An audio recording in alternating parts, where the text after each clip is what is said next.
রহস্যময় পারিবারিক অ্যাডভেঞ্চার গল্প। বিকেলে পায়ের নুপুর খুলে রেখেছি। ছেলে সেটা নিয়ে খেলছিল হাতে। ঝনঝন আওয়াজ করছে। আমি বললাম, ওটা ভেঙে ফেলিস না, গ্রীষ্মে হাসল। না মা, আমি খুব যত্ন করব। সে নুপুরটা কানের কাছে নিয়ে বলল, মা, এই আওয়াজ আমার খুব প্রিয়। তুমি ঘরে হাঁটলে এই ঝনঝন শব্দ আমি দূর থেকেই বুঝি। মনে হয় আমার প্রিয় মানুষ কাছে আছে গি। আমি অবাক হয়ে তাকালাম। সে আরও বলল, রাতে যখন তুমি রান্নাঘরে যাও, এই নুপুরের আওয়াজ শুনে আমার নিশ্চিন্ত লাগে। দিনে অফিসে থেকেও এই আওয়াজ মনে পড়ে। সে নুপুরটা আমার হাতে দিয়ে বলল, মা, এই নুপুর শুধু আমার কানের জন্য বাজুক। আমি চাই তুমি আমার স্ত্রী হও, আর এই নুপুর আমাদের ঘরেই বাজুক। গুষে আমার পায়ে নুপুরটা পরিয়ে দিল। আমি তোমাকে ভালোবাসি মা। তোমার প্রতিটি আওয়াজ, প্রতিটি গতিবিধি আমার প্রিয়। আমি তোমাকে বিয়ে করতে চাই। নুপুরের ঠান্ডা স্পর্শ আমার পায়ে লাগল, কিন্তু মন গরম হয়ে উঠল। এই গল্পটি সম্পূর্ণ শুনলে আপনাদের পানি অটোমেটিক বের হয়ে যাবে, যত দ্রুত সম্ভব হাতের কাছে টিস্যু নিয়ে বসে পড়ো। বিছানার চাদর যেন নষ্ট না হয় সেটা সম্পূর্ণ খেয়াল রাখার অনুরোধ জানিয়ে গল্পটি এখন শুরু করব। তার আগের সর্বশেষ অনুরোধ, দয়া করে এমন পানি বের করার গল্প নিয়মিত শুনতে আমাদের চ্যানেলটি সকলেই সাবস্ক্রাইব করুন। ধন্যবাদ। হ্যালো বন্ধুরা, আমার নাম রুমানা খান। আমার বয়স 39 বছর। আমার স্বামীর নাম তানভীর খান, বয়স 42 বছর। আমাদের 2 সন্তান, রিয়াদ আর মিশকাত। রিয়াদ 18 বছর বয়সী, কলেজে পড়ে। মিশকাত 10 বছর বয়সী, স্কুলে যায়। গত সপ্তাহের ঘটনা। আমি ঘরে বসে সেলাই এর কাজ করছিলাম। রিয়াদ স্কুল থেকে ফিরে এসে আমার নুপুর নিয়ে খেলতে শুরু করল। আমি প্রথমে ভাবলাম ছেলেমানুষি করছে। কিন্তু তার কথাগুলো শুনে আমি ভীষণ অবাক হলাম। মা, রিয়াদ বলল, তুমি জানো না এই নুপুরের আওয়াজ কতটা জাদুকরী। তুমি যখন ঘরে হাঁটো, আমি চোখ বন্ধ করে শুধু এই আওয়াজ শুনি। মনে হয় বিশ্বের সবচেয়ে সুন্দর সঙ্গীত বাজছে গু। আমি বললাম, এসব কি বলছিস তুই? সে আরও উৎসাহে বলল, মা, তুমি আমার কাছে পৃথিবীর সবচেয়ে সুন্দর মানুষ। তোমার নুপুরের আওয়াজ আমার হৃদয়ে এমনভাবে বেজে ওঠে যে আমি মনে করি তুমি আমার জীবনের সবচেয়ে গুরুত্বপূর্ণ মানুষ গো। আমি ভাবলাম ছেলে হয়তো মায়ের প্রতি ভালোবাসা প্রকাশ করছে। কিন্তু তার পরের কথা শুনে আমি অসহায় বোধ করলাম। মা, আমি চাই তুমি সারা জীবন আমার পাশে থাকো। তোমাকে ছাড়া আমি একদিনও বাঁচতে পারব না। তুমি যদি কোনোদিন আমার থেকে দূরে চলে যাও, আমি মরে যাব। তার চোখে অশ্রু দেখতে পেলাম। আমি তাকে বোঝানোর চেষ্টা করলাম, রিয়াদ, মা তো সবসময় তোর কাছেই থাকবে। কিন্তু তুই বড় হয়ে যাবি, বিয়ে করবি, নিজের সংসার করবি। সেটাই স্বাভাবিক গু। সে জোরে মাথা নাড়ল, না মা, আমি কখনো বিয়ে করব না। আমি শুধু তোমাকে নিয়েই বাঁচতে চাই। তুমি আমার স্ত্রী হয়ে যাও। আমার মাথায় যেন বাজ পড়ল। আমি বললাম, এসব কি বলছিস তুই? আমি তোর মা। এরকম কথা বলা একদম ঠিক না গি। কিন্তু সে থামল না। আমার হাত ধরে বলল, মা, তুমি আমার সবকিছু। তোমার এই নুপুর, তোমার হাসি, তোমার কথা, সবকিছুই আমার জীবনের অংশ। আমি তোমাকে ভালোবাসি।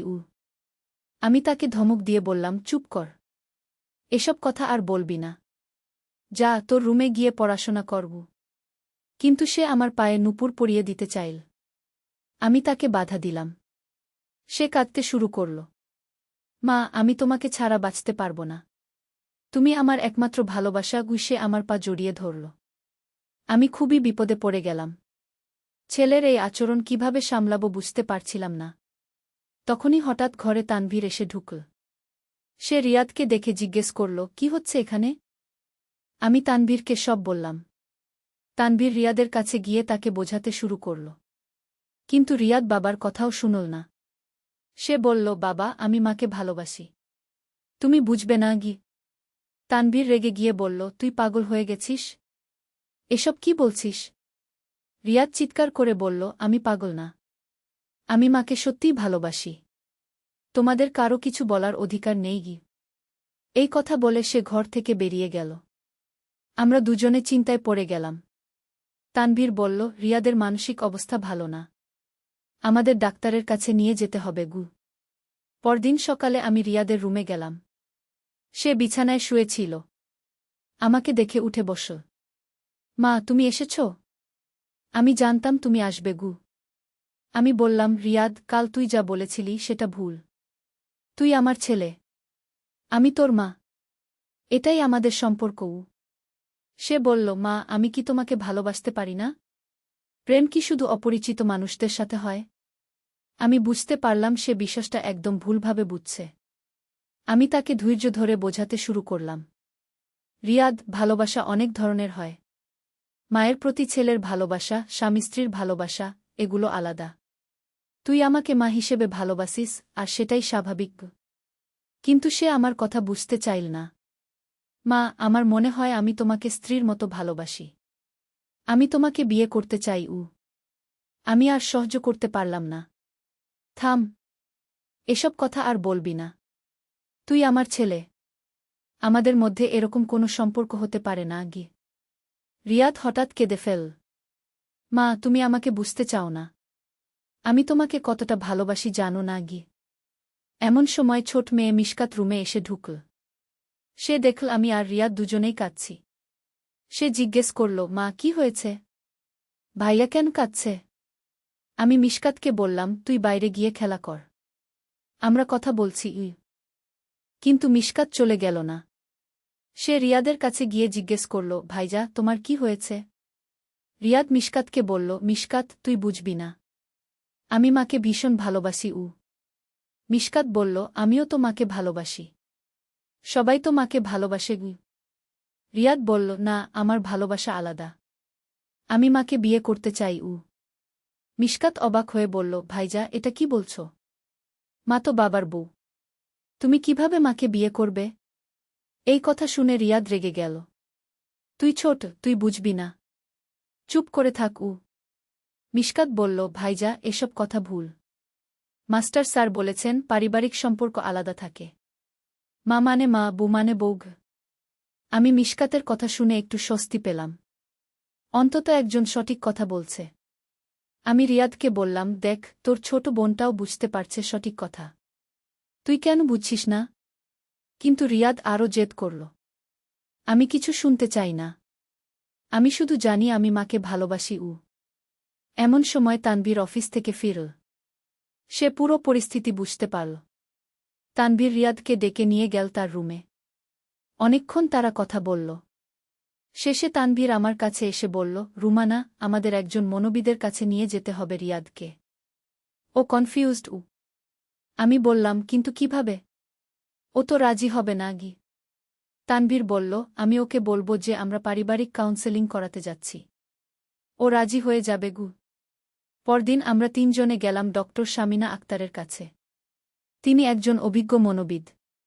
তিনি রিয়াদের সাথে প্রায় 1 ঘণ্টা একা কথা বললেন। তারপর আমাদের ডাকলেন। ডক্টর শামিনা বললেন, রিয়াদের সমস্যাটা হচ্ছে ইডিপাল কমপ্লেক্স।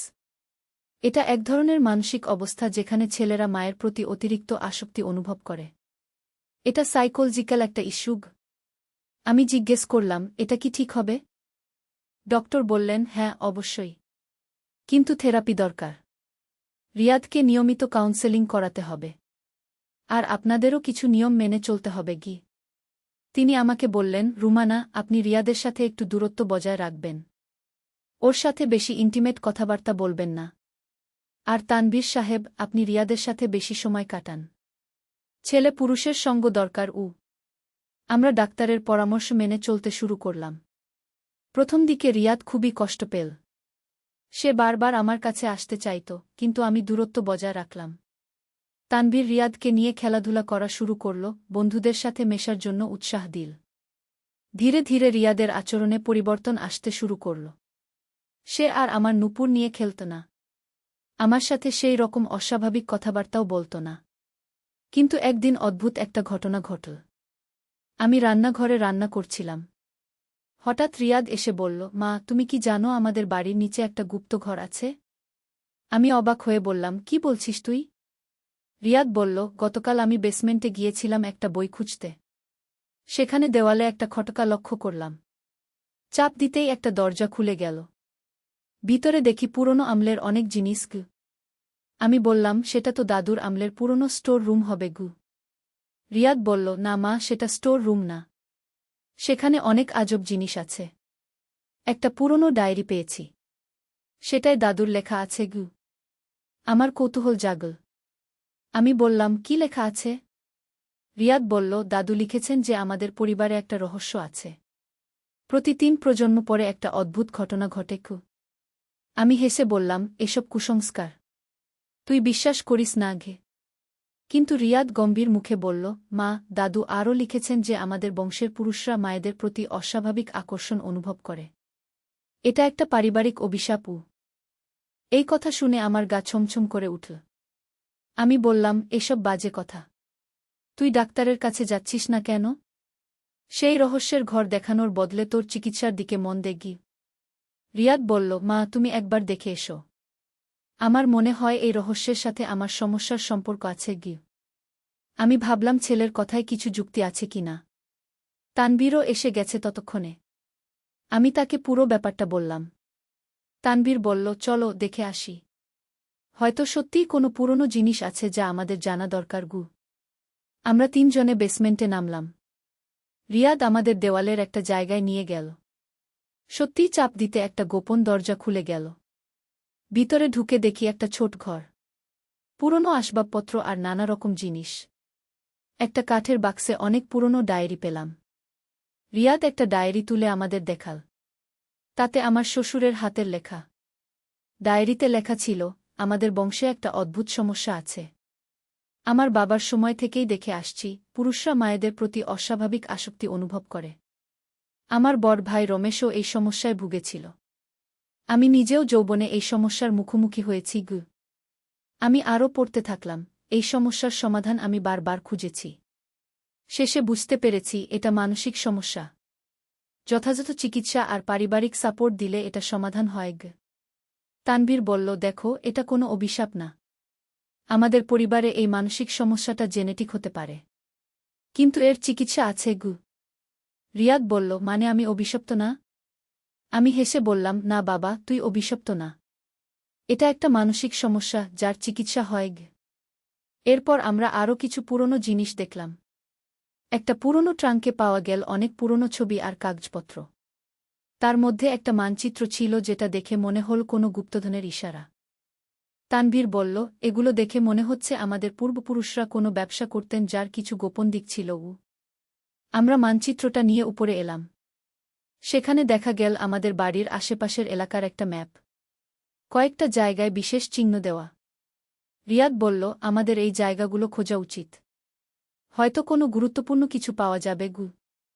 আমি বললাম, আগে তোর চিকিৎসা সম্পূর্ণ কর। এসব রহস্য পরে দেখা যাবে।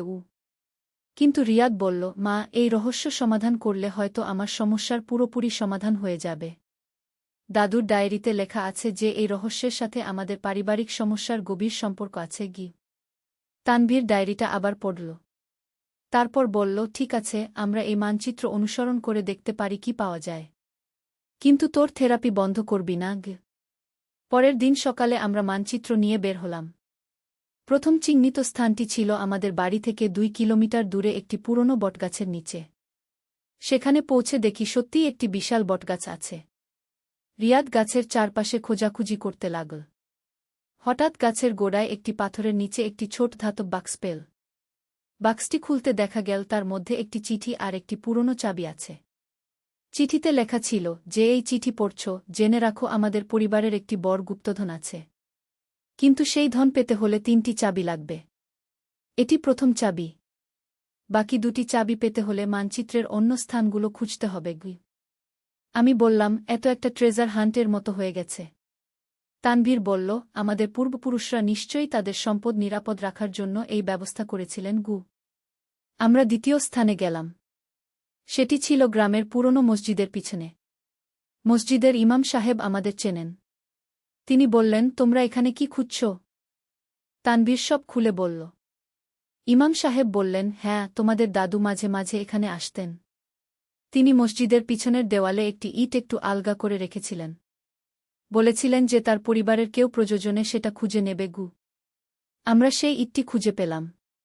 সেখানে আরেকটি চাবি আর একটি চিঠি পেলাম। চিঠিতে লেখা ছিল, দ্বিতীয় চাবি পেয়ে গেছ। এবার তৃতীয় চাবিটি পাওয়ার জন্য সবচেয়ে কঠিন জায়গায় যেতে হবে। সেটি হচ্ছে আমাদের পূর্বপুরুষদের কবরস্থানে গি। রিয়াদ বলল, মা, এইবার তো একটু ভয় লাগছে গি। আমি বললাম, ভয়ের কিছু নেই। আমরা সবাই একসাথে আছি গু। কবরস্থানে পৌঁছে দেখি সেটি অনেক পুরনো। আমাদের পূর্বপুরুষদের কবর খুঁজে পেতে অনেক কষ্ট হল। শেষে একটি কবরের পাশে একটি পুরনো পাথরের নিচে তৃতীয় চাবি পেলাম। এবার আমাদের কাছে 3টি চাবিই ছিল, কিন্তু এগুলো দিয়ে কোথায় কি খুলতে হবে সেটা বুঝতে পারছিলাম না। মানচিত্রে আর কোনো ইশারা ছিল না। সন্ধ্যায় বাড়ি ফিরে এসে আমরা আবার গোপন ঘরে গেলাম। সেখানে আরও ভালো করে খোঁজাখুঁজি করলাম। একটি দেওয়ালে 3টি চাবির গর্ত দেখতে পেলাম, যেটা আগে লক্ষ্য করিনি। 3টি চাবি একসাথে লাগিয়ে ঘোরাতে দেওয়ালের একটি অংশ সরে গেল। ভিতরে দেখি আরও একটি ছোট ঘর। সেখানে অনেক পুরনো স্বর্ণের গহনা, রৌপ্যের পাত্র আর কিছু দামি পাথর রাখা। তানভীর অবাক হয়ে বলল, এত অনেক সম্পদ! কিন্তু আমার চোখে পড়ল একটি বড় ডায়েরি। সেটা খুলে দেখি তাতে আমাদের পূর্বপুরুষদের পূর্ণ ইতিহাস লেখা। সেখানে পড়লাম যে আমাদের পূর্বপুরুষরা একসময় রাজাদের দরবারে ব্যবসা করতেন। তারা খুবই ধনী ছিলেন, কিন্তু তাদের মধ্যে একটি মানসিক সমস্যা বংশপরম্পরায় চলে এসেছে, যার নাম ছিল মাতিমোহগ। এই সমস্যার কারণে অনেক পুরুষ সদস্য সমাজচ্যুত হয়েছেন। ডায়েরিতে আরও লেখা ছিল, এই সমস্যার একমাত্র সমাধান হচ্ছে সঠিক শিক্ষা আর মানসিক চিকিৎসা। যারা এই সমস্যায় ভোগে তাদের কখনো হতাশ হওয়া উচিত নয়। সঠিক চিকিৎসায় এই সমস্যা সম্পূর্ণ সেরে যায়। রিয়াদ ডায়েরিটা পড়ে বলল, মা, এখন আমি বুঝতে পারছি। আমার সমস্যাটা জেনেটিক, কিন্তু এর চিকিৎসা আছে। আমি তাকে জড়িয়ে ধরলাম। হ্যাঁ বাবা, তুই সুস্থ হয়ে যাবি। আমরা সবাই তোর পাশে আছি। তানভীর বলল, এই সম্পদ আমাদের রিয়াদের চিকিৎসার জন্য কাজে লাগবে। আমরা বিদেশে নিয়ে গিয়ে ভালো ডাক্তার দেখাতে পারব। পরদিন থেকে রিয়াদ আরও নিয়মিত থেরাপিতে যেতে লাগল। আমাদের পাওয়া সম্পদ দিয়ে আমরা তার জন্য সবচেয়ে ভালো চিকিৎসার ব্যবস্থা করলাম। ঢাকার একজন বিশেষজ্ঞ মনোচিকিৎসক তার চিকিৎসা শুরু করলেন। ডাক্তার বললেন, রিয়াদের সমস্যা ইডিপাল কমপ্লেক্স, এর সাথে সাথে একটি জেনেটিক প্রিডিসপোজিশন আছে, কিন্তু আধুনিক চিকিৎসায় এটা সম্পূর্ণ সেরে যাবে। আস্তে আস্তে রিয়াদের আচরণে বড় পরিবর্তন দেখা দিল। সে আর আমার প্রতি সেই অস্বাভাবিক আকর্ষণ অনুভব করত না। তার বন্ধুদের সাথে মেলামেশা বাড়ল। কলেজে পড়াশোনায় মনোযোগ দিতে শুরু করল। একদিন সে আমার কাছে এসে বলল, মা, আমি তোমার কাছে ক্ষমা চাই। আমি অনেক বাজে কথা বলেছিলাম। আমি তাকে জড়িয়ে ধরে বললাম, তুই অসুস্থ ছিলি বাবা, এর জন্য তোর কোনো দোষ নেই। রিয়াদ বলল, মা, এখন আমি বুঝতে পারছি মায়ের ভালোবাসা আর স্ত্রীর ভালোবাসার পার্থক্য। তুমি আমার মা, আর সেটাই আমাদের সবচেয়ে সুন্দর সম্পর্ক। আমার চোখে খুশির অশ্রু এল। আমি বললাম, হ্যাঁ বাবা, মায়ের ভালোবাসা পৃথিবীর সবচেয়ে পবিত্র ভালোবাসা। কয়েক মাস পরে রিয়াদ সম্পূর্ণ সুস্থ হয়ে উঠল। সে কলেজে একটি মেয়ের সাথে বন্ধুত্ব করল। তার নাম তানিয়া। রিয়াদ তানিয়াকে আমাদের সাথে পরিচয় করিয়ে দিল। তানিয়া খুবই ভালো মেয়ে। সে রিয়াদকে খুব ভালোবাসে। রিয়াদও তানিয়াকে স্বাভাবিকভাবে ভালোবাসতে শিখেছে। একদিন রিয়াদ আমাকে বলল, মা, আমি তানিয়াকে বিয়ে করতে চাই। আমি খুশি হয়ে বললাম, খুব ভালো কথা। তানিয়া আমাদের পছন্দ। রিয়াদের বিয়ের প্রস্তুতি শুরু হল। আমাদের পাওয়া পুরনো সম্পদ দিয়ে আমরা একটি সুন্দর বিয়ের আয়োজন করলাম। রিয়াদ আর তানিয়ার বিয়ে হয়ে গেল। বিয়ের দিন রিয়াদ আমাকে বলল, মা, তোমার দোয়ায় আমি সুস্থ হয়েছি। এখন আমি একজন স্বাভাবিক মানুষ। আমি তার কপালে চুমু দিয়ে বললাম, তুই সবসময় আমার ভালো ছেলে ছিলি, শুধু একটু অসুস্থ হয়ে পড়েছিলি। তানিয়াও আমাকে মা বলে ডাকে। সে আমাকে খুব সম্মান করে। রিয়াদ তানিয়াকে খুব যত্ন করে। তাদের সম্পর্ক খুবই সুন্দর। 1 বছর পরে তানিয়া গর্ভবতী হল। আমরা সবাই খুব খুশি হলাম। রিয়াদ বাবা হওয়ার জন্য উৎসুক হয়ে আছে। মিশকা তো বড় হয়েছে। সে এখন হাই স্কুলে পড়ে। সে খুব মেধাবী। তার ভবিষ্যৎ নিয়ে আমাদের কোনো চিন্তা নেই। তানভীর এখনও সেই পুরনো সম্পদের একটি অংশ নিয়ে ব্যবসা করে। আমাদের আর্থিক অবস্থা ভালো, কিন্তু সবচেয়ে বড় কথা, আমাদের পারিবারিক সম্প্রীতি ফিরে এসেছে। রিয়াদ এখন আর আমার নুপুরের কথা বলে না। সে তানিয়ার গলার হার নিয়ে কথা বলে। তানিয়া যখন হাঁটে, তার গয়নার আওয়াজ শুনে রিয়াদ বলে, আমার স্ত্রীর পদধ্বনি কতটা মধুর। আমি মনে মনে ভাবি, এভাবেই স্বাভাবিক সম্পর্ক হওয়া উচিত। স্বামী স্ত্রীর মধ্যে প্রেম, মাছেলের মধ্যে ভালোবাসা।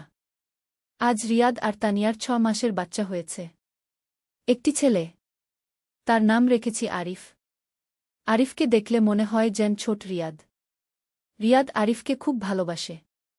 সে বলে, মা, আমি আরিফকে সঠিকভাবে বড় করব, যাতে সে কখনো আমার মতো সমস্যায় না পড়ে। আমি বলি, বাবা, তুই ভালো বাবা হবি। আর আমরা সবাই আরিফের কাছে আছি। এভাবে আমাদের পরিবারে আবার শান্তি ফিরে এসেছে। রিয়াদের অসুখ সেরে গেছে। সে এখন একজন সুখী স্বামী আর পিতা। আমি একজন সুখী মা আর শাশুড়ি। কিন্তু মাঝে মাঝে ভাবি, জীবনে কত রহস্য লুকিয়ে থাকে। আমাদের পারিবারিক সমস্যা থেকে শুরু করে পূর্বপুরুষদের গুপ্তধন, সবকিছুই একসাথে মিলে গেল। সবচেয়ে বড় কথা, আমরা বুঝতে পেরেছি যে কোনো সমস্যাই অসাধ্য নয়। সঠিক চিকিৎসা আর পারিবারিক সাপোর্ট পেলে সব সমস্যার সমাধান হয়। আজ রিয়াদ তানিয়াকে নিয়ে বাজারে গেছে। মিশকাত স্কুলে, তানভীর অফিসে, আর আমি ঘরে বসে আরিফের দেখাশোনা করছি। আরিফ আমার কোলে শুয়ে আছে। তার নিষ্পাপ মুখ দেখে মনে হয় যেন একটি ফেরেশতা। আমি তার কপালে চুমু দিয়ে বলি, তুই সুখে থাকিস বাবা। তোর বাবা মা তোকে খুব ভালোবাসে গু। এমন সময় রিয়াদ আর তানিয়া বাজার থেকে ফিরল।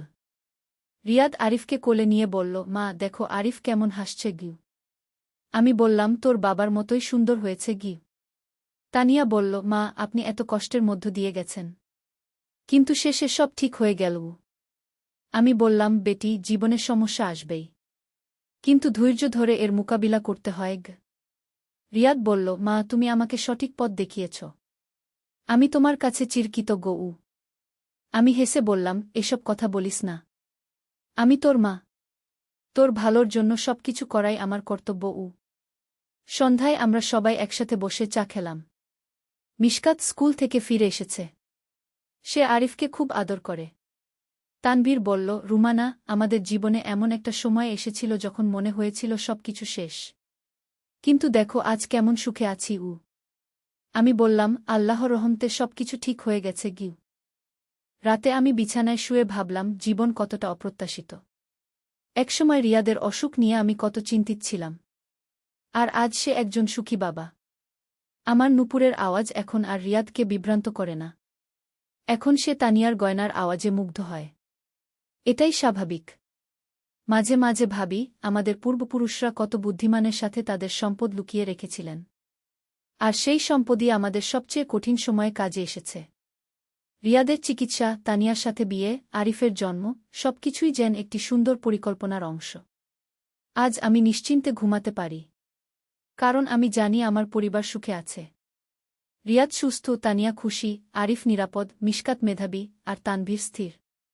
এই গল্প বলতে গিয়ে মনে পড়ল সেই দিনের কথা যখন রিয়াদ প্রথম আমার নুপুর নিয়ে খেলেছিল। কে জানত সেই ছোট্ট ঘটনা থেকে এত বড় একটা অ্যাডভেঞ্চার শুরু হবে। জীবনের প্রতিটি সমস্যাই আমাদের কিছু না কিছু শেখায়। রিয়াদের অসুখ আমাদের শিখিয়েছে ধৈর্য, ভালোবাসা আর একসাথে থাকার গুরুত্ব। আর সবচেয়ে বড় শিক্ষা হচ্ছে, কোনো সমস্যাই চিরস্থায়ী নয়। সঠিক চিকিৎসা আর পারিবারিক সহায়তা পেলে সবকিছুর সমাধান হয়। আজ আমার গল্প শেষ।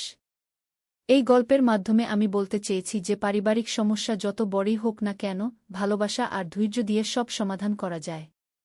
রিয়াদ এখন সুখী, তানিয়া খুশি, আরিফ নিরাপদ, আর আমি একজন গর্বিত মা। এই ছিল আমাদের পারিবারিক রহস্য আর অ্যাডভেঞ্চারের গল্প। আশা করি আপনারা এই গল্প পছন্দ করেছেন। আজ তোমার জন্য বিশেষ ফুল কিনেছি মা, এই বলে ছেলে যখন লাল গোলাপের তোড়া আমার হাতে দিল, তখনই বুঝলাম এর পেছনে আরও বড় কোনো পরিকল্পনা আছে। সকালে বাজার থেকে ফিরছিলাম। হঠাৎ দেখি ছেলে ফুলের দোকানের সামনে দাঁড়িয়ে। আমাকে দেখে হেসে বলল, মা, আমার সাথে এসো। আমি তার কাছে গেলাম। দোকানদার তাকে জিজ্ঞেস করল, স্যার, কি ফুল লাগবে?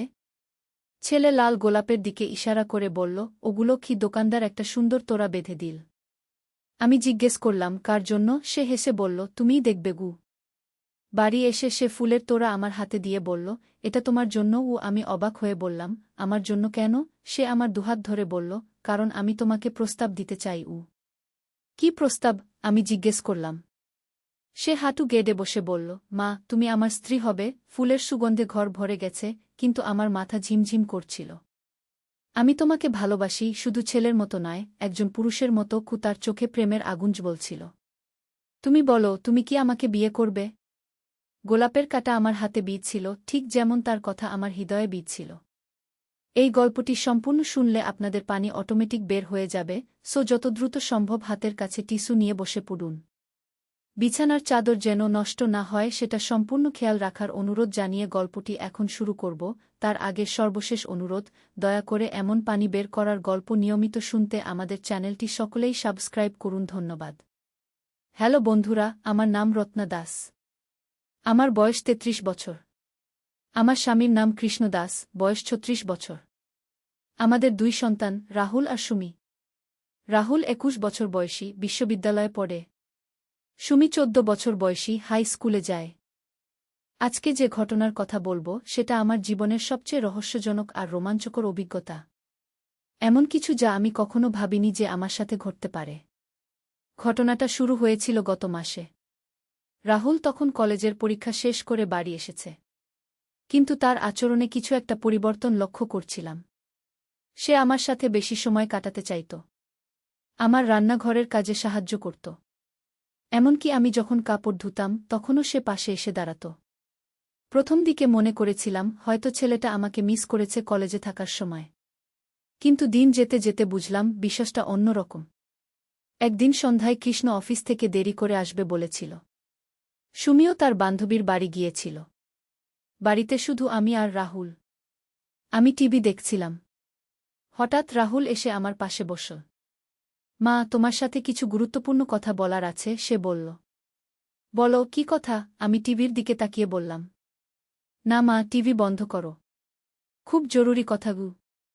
আমি টিভি বন্ধ করে তার দিকে তাকালাম। তার মুখে অদ্ভুত একটা ভাব। কিছু বলতে চাচ্ছে কিন্তু পারছে না। কি ব্যাপার রাহুল?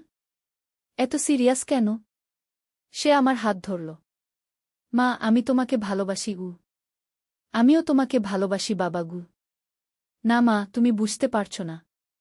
আমি তোমাকে ভালোবাসি অন্যভাবে গু। আমি তার কথা বুঝতে পারলাম না। কি বলছিস তুই? মা, আমি তোমাকে একজন নারী হিসেবে দেখি। তোমার প্রতি আমার অনুভূতি শুধু ছেলের মতো নয় গে। আমার মাথা ঘুরে গেল। এটা কি শুনছি আমি? আমার নিজের ছেলে আমাকে কি বলছে? রাহুল, তুই কি বলছিস? তুই আমার ছেলে। হ্যাঁ মা, আমি জানি। কিন্তু আমি তোমাকে দেখলেই আমার বুক কাঁপে। তোমার হাসি দেখলে আমার হৃদয় নেচে ওঠে গি। আমি উঠে দাঁড়ালাম। এসব কি বাজে কথা বলছিস? তুই আমার সন্তান। মা, প্লিজ আমার কথা শোনো। আমি জানি এটা ভুল, কিন্তু আমি নিজেকে আর নিয়ন্ত্রণ করতে পারি না গ। সে আমার সামনে হাঁটু গেড়ে বসল। মা, আমি তোমাকে বিয়ে করতে চাই উ। আমার হাত কাঁপছিল। এই কথাগুলো আমি কোথায় শুনেছি যেন? মনে হচ্ছিল কোনো স্বপ্নের মতো। রাহুল, উঠে দাঁড়া। তুই কি বলছিস সেটা তুই বুঝতে পারছিস? কিন্তু সে উঠল না। বরং আমার পা জড়িয়ে ধরল। মা, আমি সিরিয়াস। আমি তোমাকে ছাড়া থাকতে পারব না গি। আমি তাকে সরিয়ে দিয়ে রান্নাঘরে গেলাম। কিন্তু সে আমার পেছনে এলো। মা, তুমি রেগে গেছ? রাগি নাই, কিন্তু তুই যা বলছিস সেটা ঠিক না গি। কেন ঠিক না? আমরা তো রক্তের সম্পর্কের নই গি। আমি চমকে তার দিকে তাকালাম। মানে? মা, তুমি কি ভুলে গেছ? আমি তো তোমার নিজের ছেলে নই। আমি দত্তক নেওয়া গু। এই কথা শুনে আমার মনে পড়ল। হ্যাঁ, রাহুল দত্তক নেওয়া। কিন্তু আমি তাকে জন্মের পর থেকে বড় করেছি। আমার কাছে সে আমার নিজের সন্তান। তাতে কি হয়েছে? তুই আমার ছেলে গি। না মা, আমি তোমার ছেলে নই। আমি একজন পুরুষ যে তোমাকে ভালোবাসে গি। এমন সময় হঠাৎ কৃষ্ণ বাড়ি ফিরল। আমি আর রাহুল দুজনেই চুপ হয়ে গেলাম। কি ব্যাপার? তোরা এত চুপচাপ কেন? কৃষ্ণ জিজ্ঞেস করল। কিছু না, আমি বললাম। কিন্তু রাহুল বলল, বাবা, আমার তোমার সাথে কথা আছে গি। বলো উ। আমি মাকে বিয়ে করতে চাই উ। কৃষ্ণের চোখ বড় হয়ে গেল। কি বললি?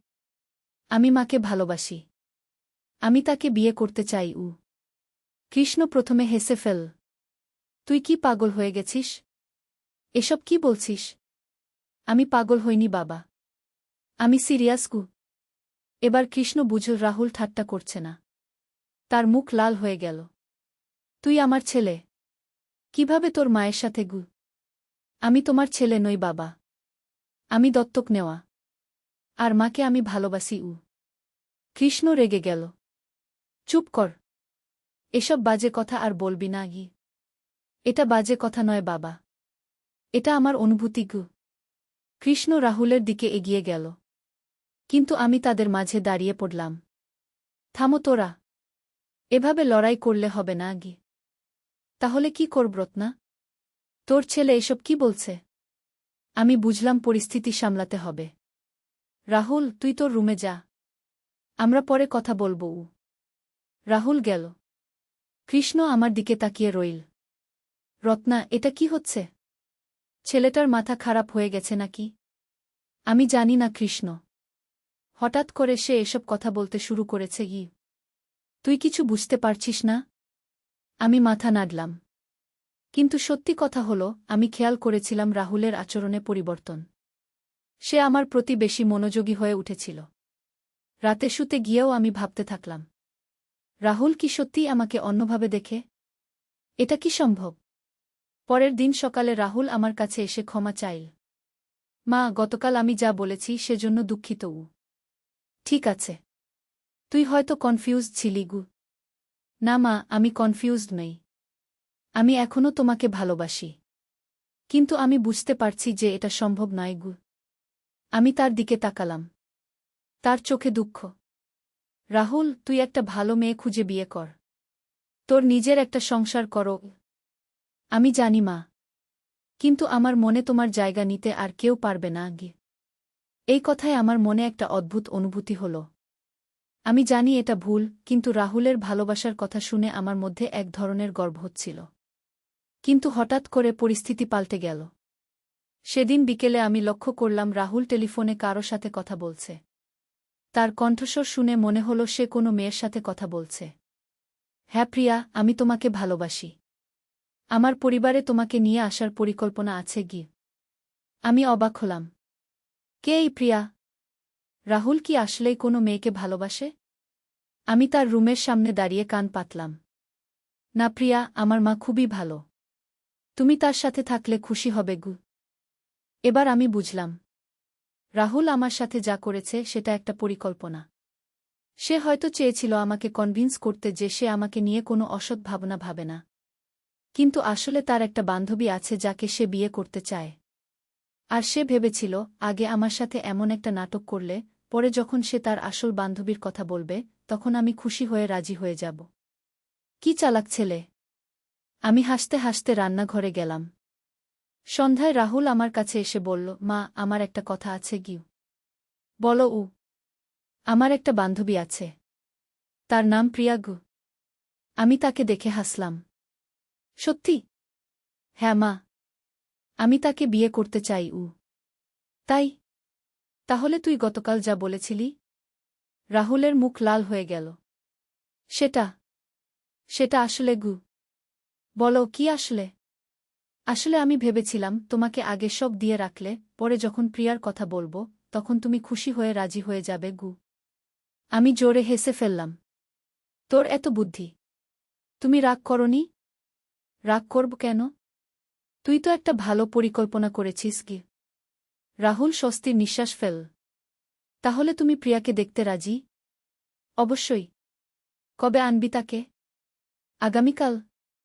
ঠিক আছে গি। কিন্তু পরের দিন সকালে একটা অদ্ভুত ঘটনা ঘটল। আমি বাজার থেকে ফিরে দেখি একটা মেয়ে আমাদের বাড়ির সামনে দাঁড়িয়ে আছে। সে কাঁদছে। কি হয়েছে মা? আমি তাকে জিজ্ঞেস করলাম। আপনি কি রাহুল দার মা? হ্যাঁ। তুমি কে? আমি প্রিয়া, রাহুল দার বান্ধবী গু।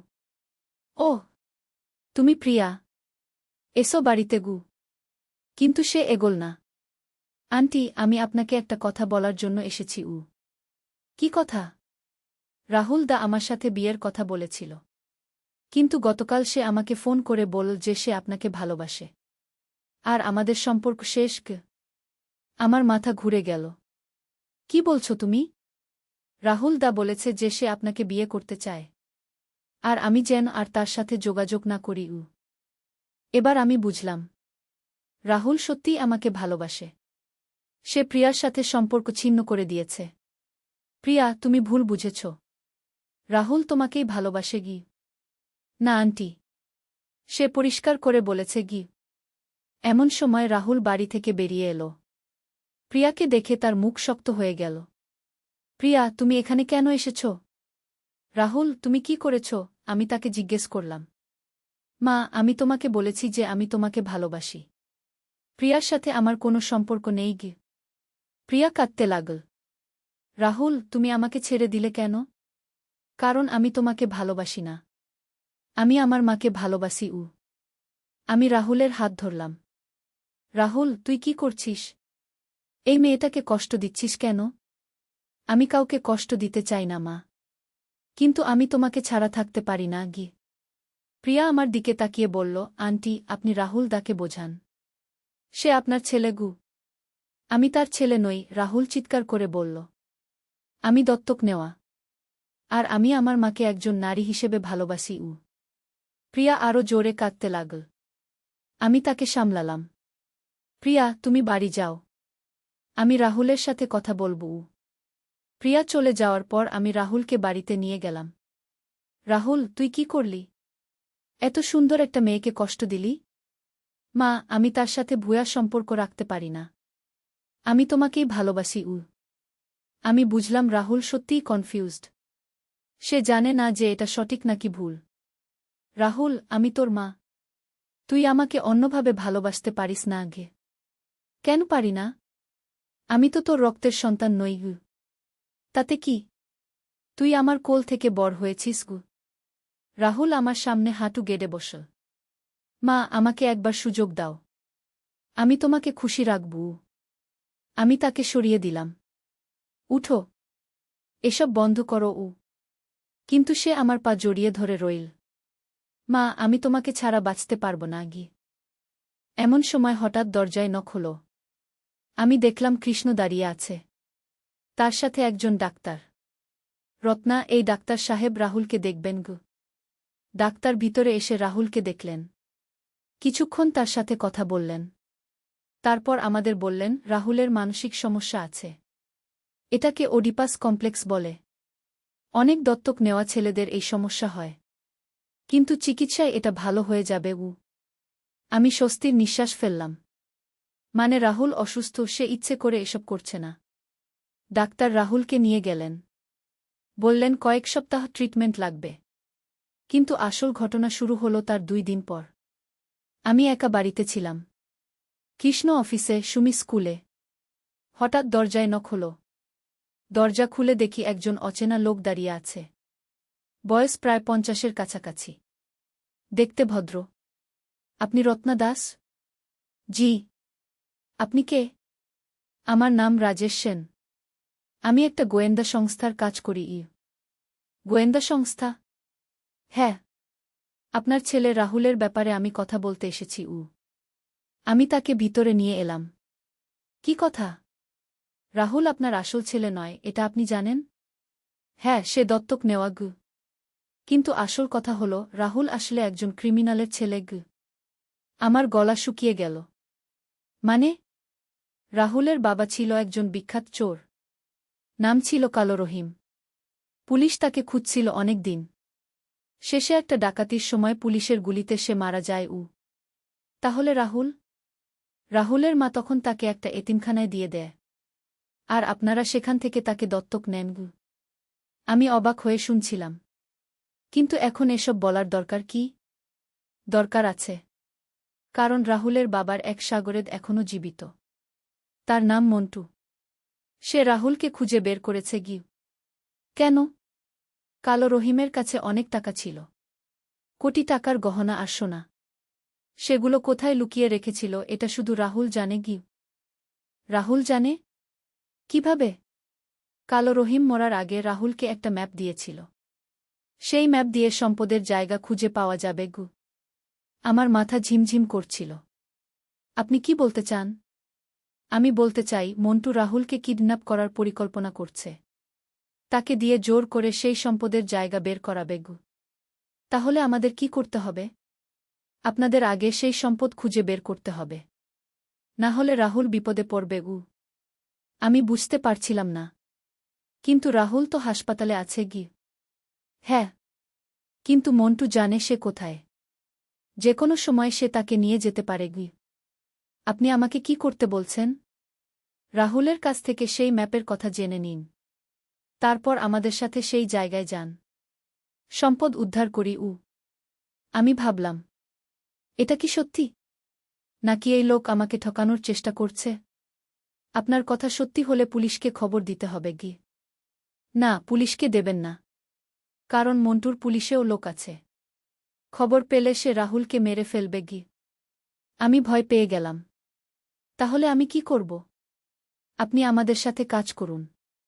আমরা সবকিছু শান্তিপূর্ণভাবে সমাধান করব। সেদিন সন্ধ্যায় কৃষ্ণ বাড়ি এসে আমি তাকে সব বললাম। সেও চিন্তিত হয়ে পড়ল। তাহলে রাহুল সত্যিই বিপদে?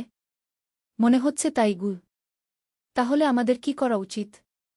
ওই রাজেশ বলেছে রাহুলের কাছ থেকে ম্যাপের কথা জানতে গু। পরের দিন আমরা হাসপাতালে রাহুলের কাছে গেলাম। সে অনেক ভালো ছিল।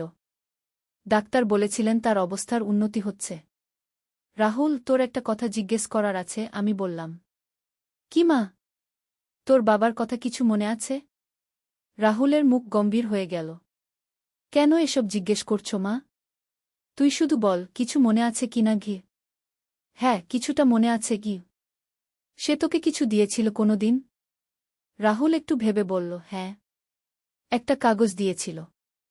বলেছিল এটা যত্ন করে রাখতে গু। সেই কাগজ কোথায়? আমার পুরানো বইয়ের মধ্যে লুকিয়ে রেখেছি।